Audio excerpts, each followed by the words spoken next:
మేడ్చల్ జిల్లా జీడిమెట్ల పిఎస్ పరిధిలో దారుణం జరిగింది. షాపూర్ నగర్ పూర్ణిమ స్కూల్లో నర్సరీ చిన్నారిపై ఆయా పైశాచికంగా దాడి చేసింది.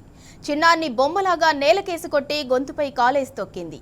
కడుపులో, వీపుపైన, తలపైన విచక్షణారహితంగా కొట్టింది. ఈ ఉదంతాన్ని పక్కింటి యువకుడు వీడియో తీశాడు.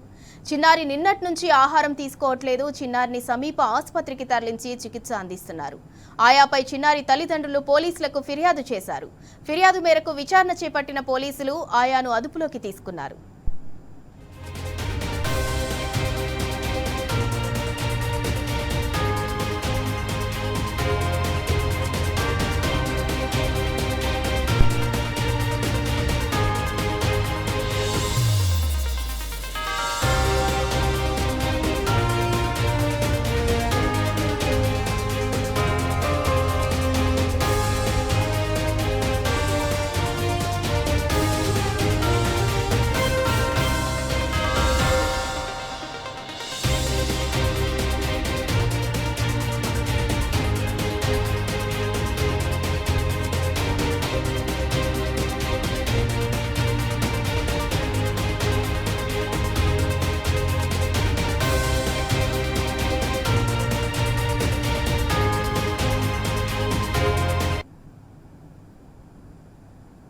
ఏం జరిగింది, ఎలా పుట్టించారు?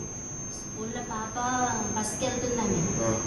పాపలకి పిల్లలు విడిచిపెట్టినందుకు బస్కి వెళ్తుంది. ఆయమ్మ బస్కి వెళ్తుంటే ఆమె విడిచిపెట్టిపోతుంది. సార్లు చెప్పారు బస్సులో తీసుకెళ్ళొద్దు, ఇక్కడ విడిచిపెట్టుకో, ఆయమ్మ చూసుకుంటుందని చెప్పారు. ఆయమ్మ వల్ల వచ్చేసరికి ఇట్లా దారుణంగా కొడుతుంది. ఎవరు చూసారు? ఫస్ట్ వేరే వాళ్ళు చూసి వీడియో పెట్టారని మనకు తెలిసింది. చచ్చిపోతే ఇట్లానే చేస్తారు కదా. ఇంతకు ముందు 2-3 సార్లు కొట్టిందని చెప్పారు. ఏ స్కూల్ అమ్మా?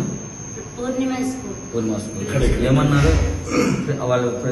మేనేజ్మెంట్ ఏమన్నారు? మేనేజ్మెంట్ నిన్న చిన్నదే కదా వదిలేండి అన్నారు. పొద్దున్న లేచి మేము పోలీసుల దగ్గరికి వచ్చాము. చూస్తే ఆయన వచ్చి నిన్న నైటే చూపించుకోమని చెప్పి నేను పట్టించుకోలేదని చెప్పేస్తున్నారు అనమాట.